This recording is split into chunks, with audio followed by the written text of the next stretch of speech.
Okay, welcome guys.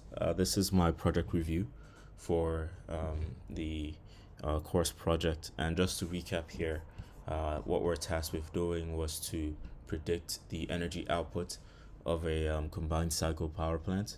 And we're giving a whole bunch of data, and we're asked to create a model either using Excel or a couple of other tools. So I chose to do Excel. I chose to use Excel to do this.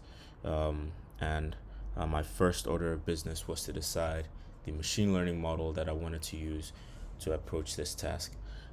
What I ended up deciding was to go with was the multiple regression model, and I decided to choose each of the features that were provided, meaning I used the ambient temperature feature, the exhaust vacuum feature, the ambient pressure, and the relative humidity. Now, to approach this task, what I wanted to do was separate my data into the training set, and then also create a portion of data for the validation, and then also create a portion of the data for test. So I ended up doing 60% training.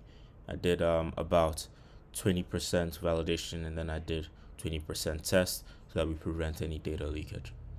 So going into the training, just reviewing this very quickly, what I decided to do, I used Excel, created a multiple regression data analytics tool, and then here's a summary of that tool you're seeing.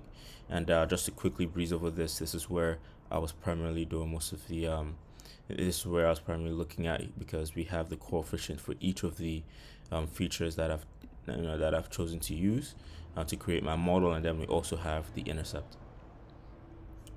So this was the training, and then if you take a look at the validation tab, you can see this was essentially the model one that I used, and this is me applying model one, which is what I previously just flashed in this page, to the data available.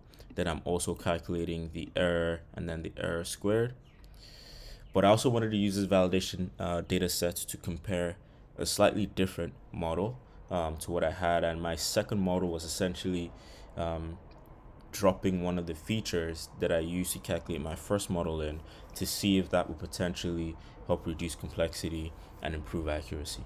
So what I did was I went ahead and took a look at the p-value and saw that I test out removing the feature with the highest p-value. In this case, it turns out to be the ambient pressure. So I essentially recalculated these coefficients without ambient pressure, and that's what you're seeing in this tab. And then if you go back to the validation, I just reran that same model. Model 2 is essentially a model without ambient pressure, one less feature than model 1. Then I've also calculated the error and error squared here. So when I take a look at these sections, I essentially down selected to model 1. This is model 1 right here, because the mean squared error is less than the mean squared error of model 2. You could also see the mean absolute error is also less than the mean absolute error here of model 2, even though they're kind of close. I think this is model 1 is more accurate, so I decided to down select to model 1. And now lastly, we had a whole different test data set to make sure that when I'm testing my model, it hasn't seen the data that I'm testing it on before. And so this is what I came up with.